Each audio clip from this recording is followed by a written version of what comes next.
मेरा जी जी, बिल्कुल। ये बहुत ही अच्छा पॉइंट आपने रखा, लेकिन मैं इसी बात को आगे बढ़ाते हुए और सामान्य जन को जानने के लिए ये बहुत इंपॉर्टेंट प्रश्न मैं रखना चाहूंगा, बहुत ही महत्वपूर्ण प्रश्न। पहली चीज कि नियर एंड डियर वंस को कैसे पता चले कि जिस जो पेशेंट है वो डिप्रेशन का शिकार है, what are the early signs which we should be careful as a near and dear one, ताकि हमें पता चले कि अच्छा ये सिम्टम शो कर रहा है तो ये डिप्रेशन हो सकता है एंड हमें अब कंसल्ट कर लेना चाहिए। पहली चीज ये। तो पहले आप इसका जवाब दें, फिर मैं आपके सामने दूसरा प्रश्न रखूँ। देखिए, जैसे मैंने फर्स्ट लाइन भी आपको ये बताया था कि नियर डियर रेगुलर बिहेवियर में अगर चेंज ऑब्जर्व करते हैं, रेगुलर चेंजेस का मतलब है कि जैसे उसके व्यवहार में चेंज आ रहा है, उसका बात करने के तरीके में चेंज आ रहा है, उसके स्लीप पैटर्न में चेंज आ रहा है, उसके डाइट में चेंज आ रहा है, उसके हाव भाव में आ रहा है, वो अकेला बैठा रहता है, घबरा रहा है, छोटी छोटी बात पे बहुत अवकवर्ड सा हो जाता है कि क्या हो गया है, या फिर कभी कभी आप उसको देखेंगे कि फ्रिक्वेंटली उसकी आंखों में आंसू, रोता हुआ दिखेगा पर्सन, या फिर कभी कभी आप देखेंगे कि यार टोटली पर्सनालिटी चेंज हो गई है, कि आपको लगेगा कि यार कहीं ना कहीं जब आप रेगुलर होते हैं तो रूटीन एक्टिविटीज आप जब देखते हैं तो आइडेंटिफाई आराम से कर सकते हैं उस चीज को।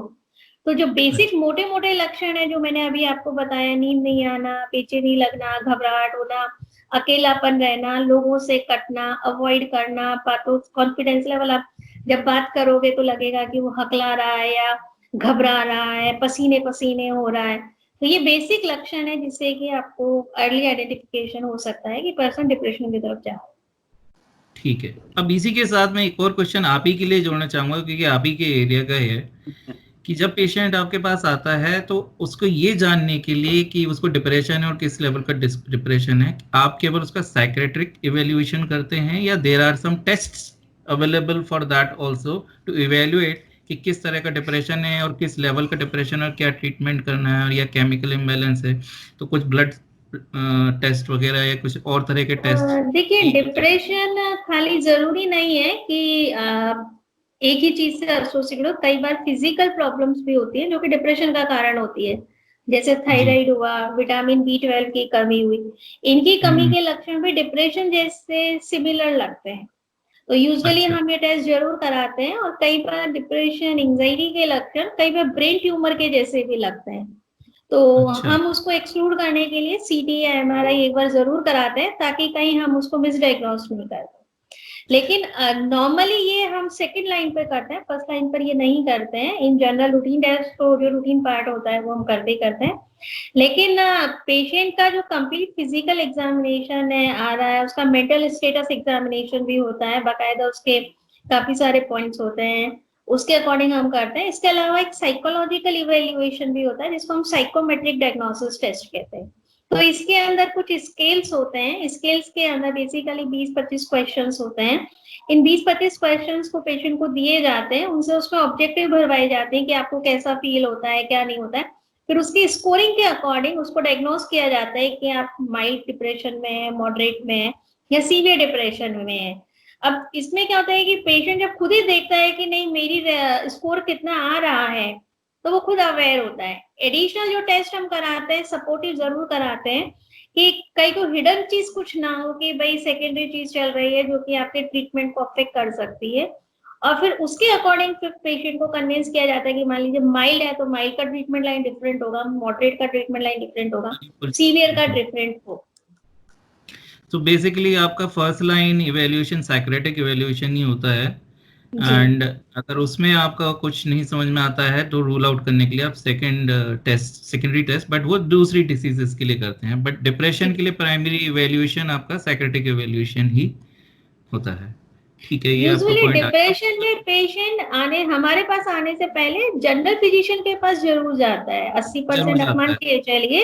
तो जी जनरल जी जी। फिजिशियन उसका कंप्लीट चेकअप ऑलरेडी करवा चुके होते हैं। करवा चुके होते हैं, वही रिकमेंड तो करते होंगे कि आप हाँ जी, चले हाँ जाइए, जी। डिप्रेशन लग तो रहा है तो वो आप एक जाइए हमारे सेकंड। लिए बेनिफिशियल हो जाता है कि हमें फिर इतना ज्यादा पेशेंट को ज्यादा इन्वेस्टिगेशन देने की आवश्यकता नहीं पड़ती है।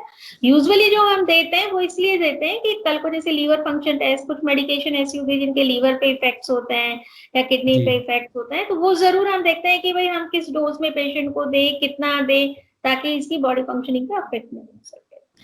बट डिप्रेशन के लिए सच कोई ऐसा टेस्ट नहीं अवेलेबल है जो ये बता सके कि साइकोमेट्रिक डिप्रेशन किस टेस्ट मैंने बताया, नहीं, आई साइकोमेट्रिक मीन एनालिसिस वैसे अदर नहीं देन है, साइको, वैसे कोई हाँ, टेस्ट अवेलेबल नहीं। अदर देन दैट, हाँ, ठीक है। तो कपिल जी, मैं आपके पास आऊंगा। आपने शायद, आई डोंट नो, आपने कुछ, आपका इंटरेक्शन हुआ है डिप्रेशन के पेशेंट के साथ, आपके फ्रेंड सर्कल में, समाज में आपने देखे हो कोई पेशेंट, या आपके रिलेशनशिप में देखे हो? मेरा ऐसा अनफॉर्चुनेटली मेरा मौका पड़ा है कि मेरे रिलेशनशिप में भी काफ़ी एक्सट्रीम केसेस हुए हैं, इनफैक्ट एक एक्सट्रीम स्टेप भी लिया गया, तो दैट वाज वेरी अनफॉर्चुनेट। तो आई कैन अंडरस्टैंड कि उसका किस तरह का, बट मैं आपसे जानना चाहूंगा कि आपने इस तरह का कुछ अपने आसपास घटते देखा है, और उसके परिवार पे किस तरह का उसका प्रभाव एक सामाजिक परिदृश्य से पड़ते हुए देखा है? देखिए, ऐसे कोई डायरेक्ट इंटरेक्शन तो नहीं है, हम्म, और ये बात मेरे दिमाग में थी कि मैं डॉक्टर खंडेलवाल या डॉक्टर शर्मा से पूछूं कि डिप्रेशन के मरीज को हम कैसे आइडेंटिफाई करें, जो डॉक्टर खंडेलवाल ने बताया। और हम लोग नॉर्मली जिस कॉम्पिटिटिव वर्ल्ड में जीते हैं, हम ऐसा क्या ना करें कि उसके इम्पैक्ट से सामने वाले को डिप्रेशन हो जाए, मतलब हम कारण ना बन जाए किसी के डिप्रेशन का। वो भी एक चीज है। हम केवल ये ना देखें कि भाई किसी को डिप्रेशन है तो उसके लिए क्या करें, हम वो भी थोड़ा इस तरह से अगर सोचें कि भाई मैं कुछ ऐसा ना कर दूं कि मेरी वजह से किसी को कोई डिप्रेशन में चला जाए, कोई स्ट्रेस में चला जाए। तो वो एक चीज है। बेसिकली प्रिवेंशन कैसे कर सकते हैं हम? डिप्रेशन प्रिवेंशन कैसे कर सकते हैं? आने ही ना दें कि हमको लगे कि किसी व्यक्ति में संभावनाएं हो सकती हैं, तो कि इज देयर जी, एनी वे टू अगर हर प्रिवेंट? आदमी थोड़ा इस तरीके से सोच ले कि मैं थोड़ा कंट्रीब्यूट कर दूं टुवर्ड्स सोसाइटी, की सामने वाला डिप्रेशन में ना चला जाए, तो शायद we can make it a better place to live in. देखिए, मैं इस पे एक छोटा सा कमेंट यहाँ जरूर देना चाहूँ, क्योंकि आपने बड़ा सुंदर सा सवाल पूछा। मुझे अच्छा लगा इस सवाल को सुन के।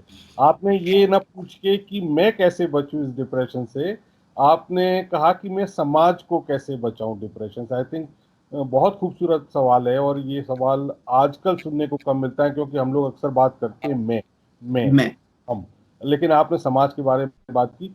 सिर्फ एक चीज मैं इसमें जोड़ना चाहूंगा, जो कि नॉन साइंटिफिक है, कि हम कभी कभी एक ऐसे इंसान, एक ऐसी पर्सनालिटी होती है कि लोग कहते हैं कि भाई जहां भी जाता है वो हंसी लगा देता है या खुश कर देता है माहौल को। तो जितनी पॉजिटिविटी हम अपने अंदर लेके रखेंगे, शायद वो ही एक सबसे अच्छा तरीका है।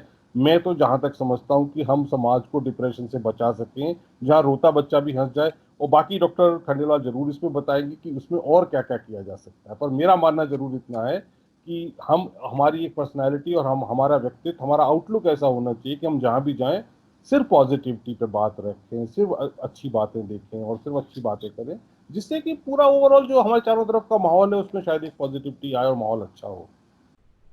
जी बिल्कुल, आप सही कह रहे हैं सर कि हंसते हुए व्यक्ति जहां भी जाता है माहौल को खुशनुमा कर देता है और वहीं से वो चीज शुरू होती है। लेकिन जो आपने कहा कि मेरी वजह से किसी को डिप्रेशन नहीं आए, तो यहाँ पे कुछ बेसिक चीजें होती हैं, अगर हम उनका ध्यान रखें तो शायद हम लगता है। सबसे इम्पोर्टेंट जो आता है आजकल, सोशल स्टेटस।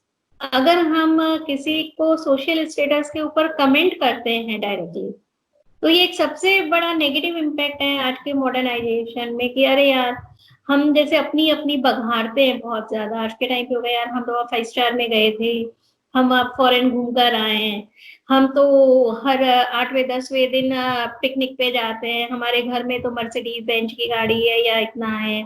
तो ये जो एक पॉइंट होता है जो कि आजकल कॉमनली चल रहा है, लोगों के पास हो या नहीं हो एग्जैक्टली पता नहीं, लेकिन जो जरूरत से ज्यादा भगाते, सामने वाला सोचता है यार इसके पास तो इतना, मेरे पास तो कुछ भी नहीं है।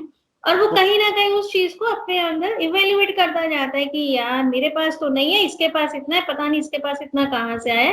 This is very important reason to get the depression from other person. Second और थिंग इसमें आता है, शायद सोशल मीडिया भी कंट्रीब्यूट कर देता है आजकल।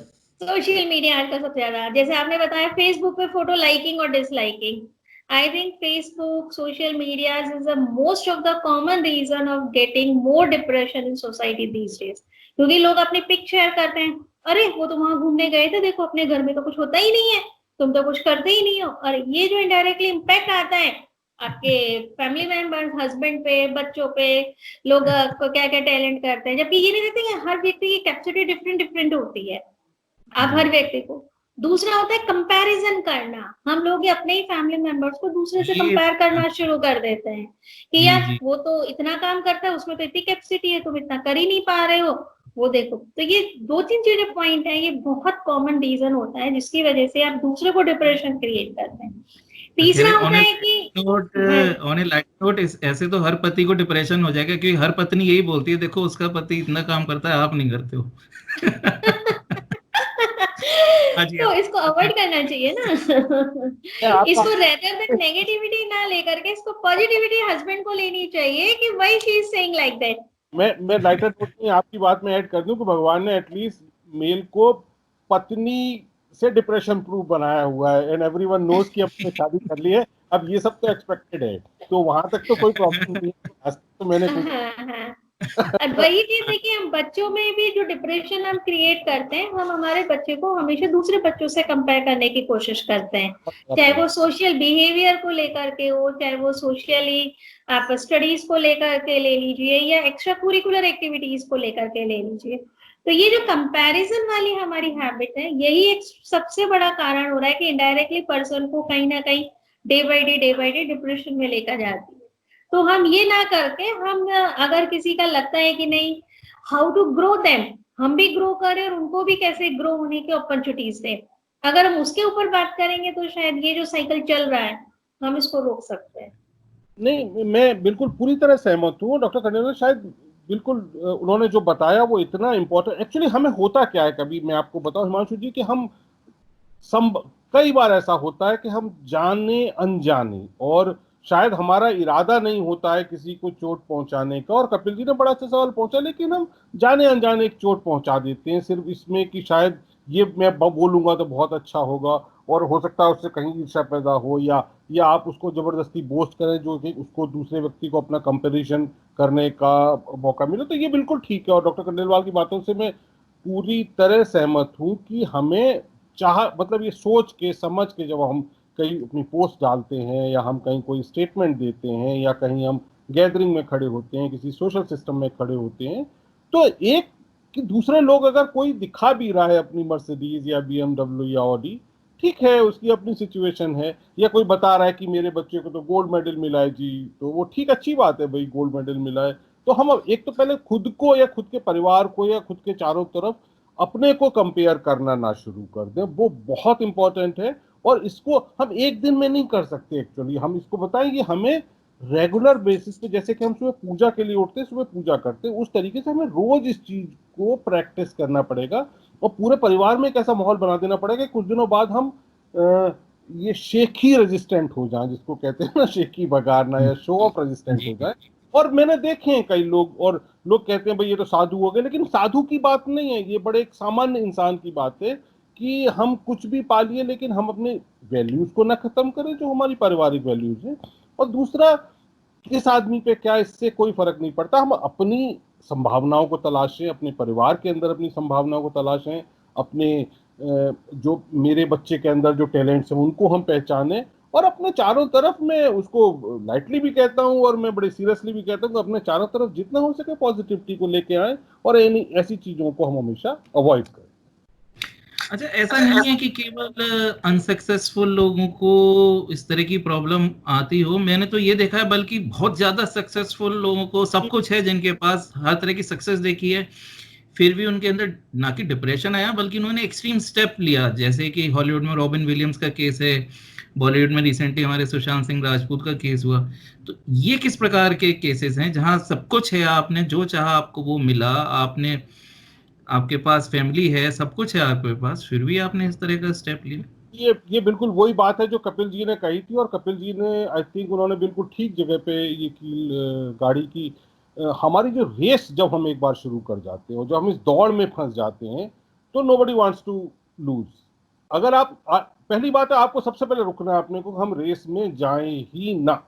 मैं उस रेस में खड़ा ही नहीं होऊंगा जिसमें कि मेरे चारों तरफ खड़े हैं, क्योंकि अगर अब एक बार खड़े हुए ना, और वो उसके लिए मैं, क्योंकि पुणे में हूँ और मुंबई से बड़ा मेरा ताल्लुक रहा है, मैं हमेशा बॉलीवुड से बहुत नजदीक रहा हूँ, मैंने देखी है लड़ाई। और जब मैं अपने my previous life when I was working for another company in another R&D centre, global R&D centre in Mumbai, मैं आपको बताऊं कि वो जो सुबह की जो मैंने मार देखी है, सुबह की जो दौड़ देखी है, और एक्टर्स जिनको हम पर्दे पर देख के बड़े खुश होते हैं जी ये, लेकिन मैंने उनकी जिंदगी को इतने नजदीक से देखा है, पर उस दौड़ से फिर निकलना बहुत मुश्किल होता है, क्योंकि एक बार जब आप चले जाते हैं अपने घर को छोड़ के, आप पहुंच जाते हैं मुंबई, तो हर आदमी की एक्सपेक्टेशन हो जाती है और फिर आप दौड़ना शुरू कर देते हैं। तो मेरे ख्याल से जो कपिल जी ने कहा, मैं बिल्कुल उससे सहमत हूं कि आपको शुरुआत में ही बहुत मजबूती के साथ अपने को, चाहे वो आपका कैरियर हो, चाहे वो आपका ऑफिस हो, चाहे वो आपकी सोसाइटी हो, आपको इस रेस से अपने को अलग रखना है। आपको समाज से अलग नहीं होना है, लेकिन इस रेस से जरूर अलग होना है। तो ये जो चकाचौंध है, या जो दुनिया की, बॉलीवुड की दुनिया की या फिल्म जगत की, ये देखने में भले ही बड़ी अच्छी लगती है, पर अंदर इसके अंदर क्या दुख छुपे हुए हैं, क्या परेशानी छुपी हुई है, ये वही लोग जानते हैं जो जी वहां मेरे पर कई नहीं, मैं आपको टोकना चाहूंगी कि अगर आप बात करें इनकी बॉलीवुड की ओर, तो यहाँ पे ड्रग एडिक्शन बहुत कॉमन है।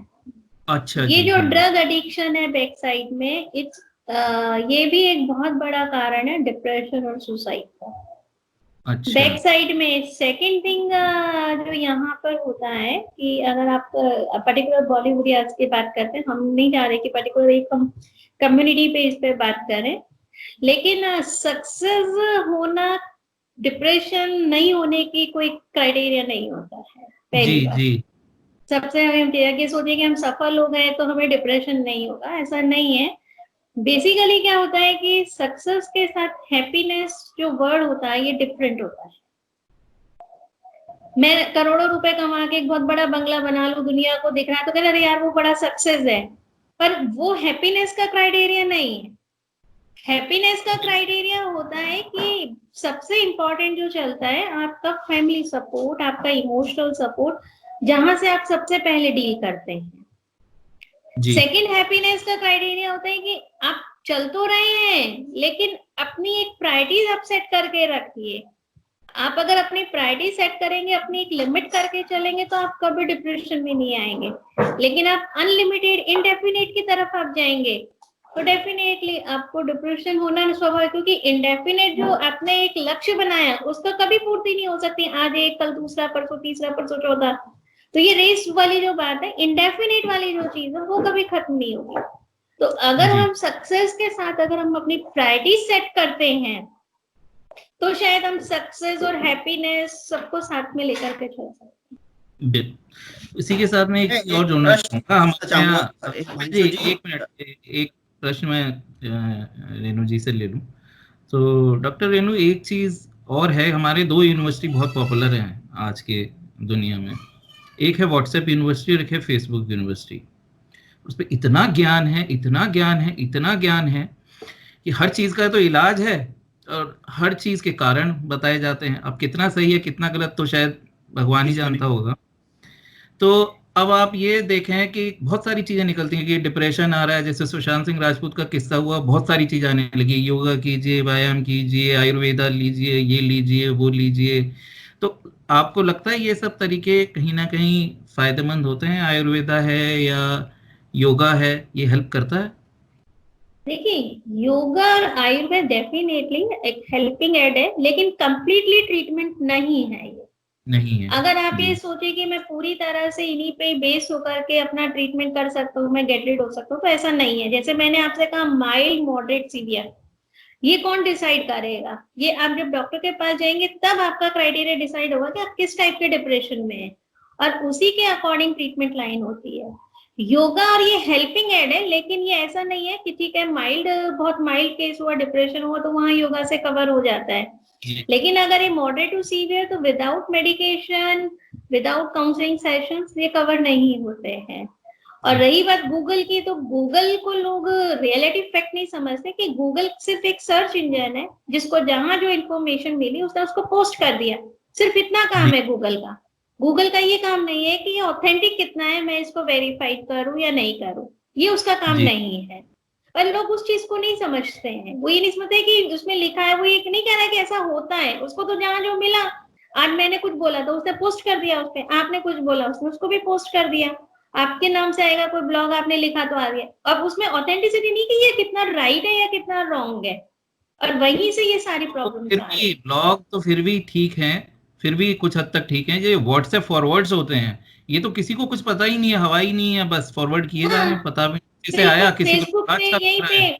और बात थोड़ी सी नहीं हो, आप उसको इतना बना देते हो कि पर्सन बस उसी को देख करके अपने आप से, और भी नहीं भी होगा तो भी और डिप्रेशन में चला जाएगा। एक चीज और देखी गई है डिप्रेशन के पेशेंट्स में, कपिल जी आता हूँ आपके पास, ये एक प्रश्न बड़ा महत्वपूर्ण है, तो ये पूछना जरूरी है, जी क्योंकि ये सबसे महत्वपूर्ण प्रश्न मेरे नजदीक है, जो मैं इस विषय से जुड़ा हुआ है, कि डिप्रेशन के पेशेंट्स में एक बहुत कॉमन चीज देखी गई, क्योंकि मैं काफी पर्सनली डिप्रेशन के पेशेंट्स को जानता हूँ, इसलिए मैंने देखा है ये, कि डिप्रेशन का पेशेंट एक तो अपने आप को पेशेंट मानने को तैयार नहीं होता कई केसेस में, दूसरा वो दवाई लेने के लिए बहुत रिलक्टेंट होता है, दवाई नहीं लेता है, और काफी उसके नियर एंड डियर वंस को, परिवार वालों को बहुत ही कठिनाई का सामना करना पड़ता है दवाई देने में। ऐसे कई सारे केसेस मैंने देखे हैं। तो उस ऐसे केसेस को आप कैसे सजेस्ट करती हैं डील करने के लिए, और आपकी क्या सजेशन जो हमारे दर्शकों को हेल्प करे जो इस तरह की समस्याओं से जूझ रहे हैं? देखिए, पेशेंट से पहले फैमिली मेंबर को अवेयरनेस होना चाहिए। जी डिप्रेशन वाले पेशेंट को ये अवेयरनेस होती है कि वो डिप्रेशन में जा रहा है, इसमें कोई शक नहीं है। जहां जो आप कह रहे हैं कि पेशेंट को अवेयरनेस नहीं होती कि मैं डिप्रेशन में नहीं हूँ या मैं उस पे नहीं हूँ, तो वो केस डिप्रेशन का नहीं होता है। वो फिर मतलब मैंने जो नहीं, कहा कि सॉरी, डिप्रेशन मेरा से कहने ऊपर का मतलब आगे ये नहीं साइकोसिस कि, में चला जाता है। नहीं, मेरा कहने का मतलब नहीं है अवेयरनेस नहीं है, वो एक्सेप्ट नहीं करना चाहता कहीं पर, अवेयरनेस तो वो होते हुए भी सोशल स्टिग्मेटाइजेशन रहा ना, मैंने आपसे कहा हाँ। सोशल स्टिग्मेटाइजेशन वाली जो चीज है, तो वही अच्छा। हम लोग उसको मोटिवेट करते हैं कि जैसे मैंने आपको बताया न्यूरोकेमिकल हिस्ट्री, हमने स्टोरी हमने आपको बताई कि न्यूरोकेमिकल रीजंस होते हैं। वो आप बात करने से नहीं ठीक होगा, वो घूमने से ठीक नहीं होगा, वो योगा करने से ठीक नहीं होगा, उसके लिए कुछ समय के लिए टाइम बाउंड आपको मेडिकेशन लेनी पड़ेगी। तो यहाँ पर जो सपोर्टिंग एड होता है, पेशेंट डायरेक्टली नहीं होता, कोई बात नहीं, लेकिन अगर फैमिली मेंबर्स अगर उसको थोड़ा सा मोटिवेट करते हैं कि नहीं तुम इसको लो, तो धीरे धीरे उसका जो माइंड मेकअप है, जो ब्रेन का जो थॉट्स लेवल है, वो हम चेंज करते हैं उसको, तो वो एक्सेप्टेंस उसमें आती है धीरे धीरे। और जहां उसको थोड़ा बहुत भी मेडिकेशन लेते हुए इम्प्रूवमेंट लगने लग जाता है, तो वो फिर रेगुलराइज हो जाता है पेशेंट। ऐसा नहीं है कि डिप्रेशन का पेशेंट नहीं होता, बेसिक रीजन है सोशल स्टिग्मेटाइजेशन। दूसरा, लोगों के दिमाग में ये है कि अगर आपने एक बार ट्रीटमेंट चालू कर दिया तो वो बंद ही नहीं होगा। मैक्सिमम लोग जो बंद करवाते हैं या ट्रीटमेंट नहीं देने देते, उसका रीजन होता है कि यार एक बार चालू कर दिया तो पूरी जिंदगी तेरे को खानी पड़ेगी। तो ये कुछ मिथ्स होते हैं जो कि जब पेशेंट हमारे पास आता है तो हम सबसे पहले उसको काउंसल करते हैं, उसको हम बेसिक करते हैं, उसको बूस्ट करते हैं। Once he get ready to take medication और सब चीजें, तब फिर हम उसको धीरे धीरे मेडिकेशन पे शुरू करते हैं। जी हाँ कपिल जी, आप अपना पॉइंट लाइए।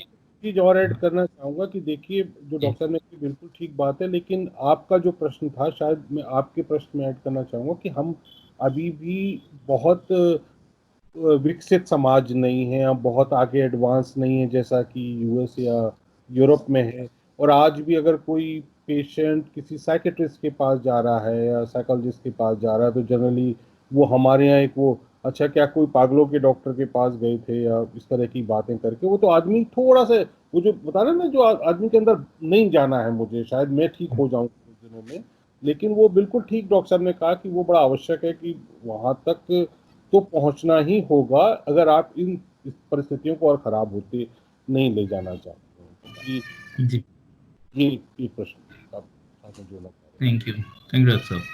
कपिल जी, आप कुछ कहना चाह रहे थे? मैं डॉक्टर खंडेलवाल से एक सवाल पूछना चाह रहा था। डॉक्टर हाँ जी। खंडेलवाल, क्या होता है कि अक्सर दो चीजें सामने आती हैं कि if you don't dream big you can't achieve big. जब आप सोचोगे ही नहीं बड़ा तो आप बड़ा करोगे ही नहीं जीवन में। और दूसरा ये कि अगर आप अपने जीवन से ज्यादा एक्सपेक्टेशन रखोगे तो आप ज्यादा स्ट्रेस में आ जाओगे, अल्टीमेटली डिप्रेशन में आ जाओगे। तो इन दोनों चीजों के बीच में मेरे को लगता है एकदम बिल्कुल हेयरलाइन डिफरेंस है।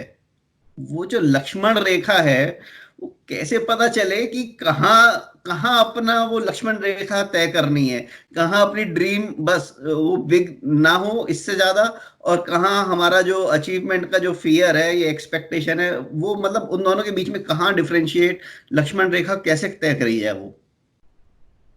अगर आपके ड्रीम्स के साथ में आपकी फैमिली लाइफ अच्छी नहीं चल रही है, आप अपने परिवार को टाइम नहीं दे सकते, आप सुकून से सो नहीं सकते हैं, that is the hair line कि आप वहां पे स्टॉप हो जाएंगे। ड्रीम पूरे ही करिए। सबसे इम्पोर्टेंट है अपना बायोलॉजिकल। अगर आप अपने परिवार को टाइम दे रहे हैं, आप अपने बच्चों को टाइम दे पा रहे हैं, आपकी नींद पूरी हो पा रही है, उसके साथ अगर आप अपने ड्रीम को अचीव कर रहे हैं, आगे बढ़ रहे हैं, तो कोई दिक्कत नहीं है सर। लेकिन अगर आप इतने उसमें आ गए कि आप अपने ड्रीम को पूरा करने के लिए आप सो नहीं पा रहे हैं, आप अपने बच्चों को टाइम नहीं दे पा रहे हैं, आप अपने परिवार के साथ सुकून से नहीं रह रहे, अपनी वाइफ को टाइम नहीं दे पा रहे, तो वो जो पॉइंट है वो कहीं ना कहीं आपको, क्योंकि क्लैशिंग कहीं ना कहीं स्टार्ट होगी।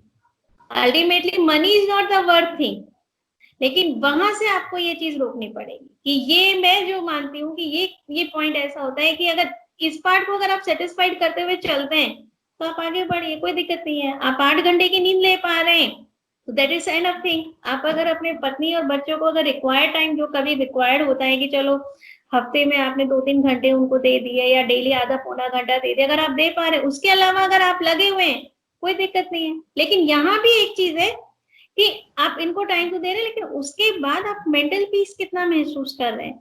मेंटल पीस आप से मतलब है कि भाई आप पता चला कि अब मैं उससे बात कर रहा हूँ, अब मुझे उससे काम कराना है, अब मुझे उससे काम कराना है, अब मुझे उससे काम करना है, तो वो चीज कितनी मैनेजेबल हो रही है। अगर वो आप इजीली मैनेज करके आगे बढ़ते जा रहे हैं तो आप आगे बढ़िए। और रिसोर्सेज जो आपके पास है, आपके पास रिसोर्सेज कितने हैं, मैन पावर्स कितने हैं, अगर आप उनके प्रॉपरली यूज करते हैं तो आई डोंट थिंक सो कि आपको ड्रीम अचीव करने में कोई दिक्कत आएगी। कभी भी हर काम खुद से करने की कोशिश नहीं करें, रेदर देन बेस्ट मैनेजमेंट हम उसमें यूज करें कि हम किसी को हायर करके अपने ड्रीम को हम कैसे अचीव कर सकते हैं। एक चीज क्वेश्चन और है मेरा, this is very sensitive question, actually it is related to women specifically.